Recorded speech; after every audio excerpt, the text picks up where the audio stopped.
Lieutenant, this is not a dwarf joke. Yep. Okay, so shield walls were designed for professional soldiers, and they were designed for people with similar equipment. So if you have Ronan here with his tower shield, come on over.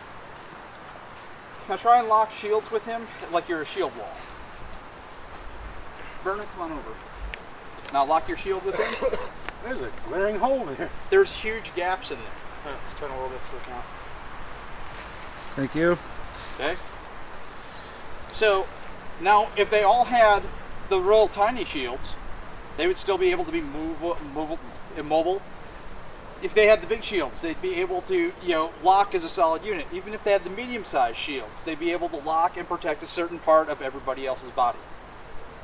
That's one of the big problems with doing shield walls in a non-conscript style of army, where if you do something that we use, which is based off of the Shiltron, which is what the pike walls that the Scots used.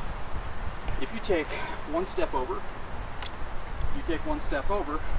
not that far, right there. All right, now you see how you suddenly have room to maneuver your weapons, to maneuver your shields. But it's not like somebody's just going to be able to run straight through. Now, Keldor, if you go in between the two of them, Valen, you go here, Wub, if you go behind them.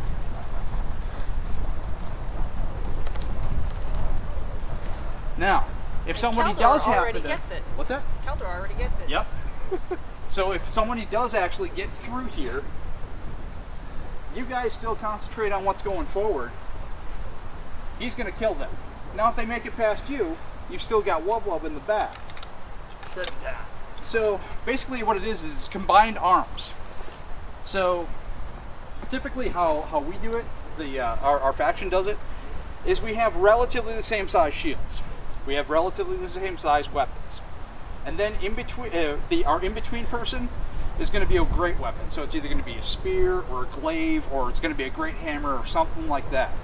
We tend not to use two weapon very often in melees, but a lot of that depends on the person's individual comfort level with their weapons. We always tend to put people who have missile weapons, though, in a position where they can move and fight. So if you take his place, now at this point, what you want to be looking for is you want to look for any opportunity where you can come up using that shield person as your cover, get your shot off, and get out of it. So that they're not sure where the arrow strikes are going to be coming from. It's keeping them guessing, and it allows them to not hit you with a root spell or something like that. One of the big things about this, a lot of people, when they think of shield walls, think that they're only there to be shields. Obviously, you've got a weapon. Your job is to kill. Your job is to kill before any of those people behind you are ever in danger. You are swordsman first, you are shieldman second. Part of how we do things when we're fighting with sword and shields, a lot of it depends on the position of our weapons. So you'll see a lot of different stances. There's a lot of them that won't really do a whole lot. You'll see this, where people have their swords pointed towards their enemy. Well, for our game, we can't thrust, for the most part. So that means that I have to take, and I still have to move this into a 90. So that means I have to draw it back to throw the blow. That's something that Wubbo was talking about, telegraphing it. So if I'm standing here, I'm already in a killing position. Most people find this pretty intimidating. Most people don't want to approach on me. The other thing is, I've got my leg way out there. What are you looking at when you're fighting me? Sword? You're looking at my sword. Now, if I put that sword behind me, now what do you see? Shield. There's leg. What, you should be looking for my leg. Look for the opening. Look for the opening. Okay.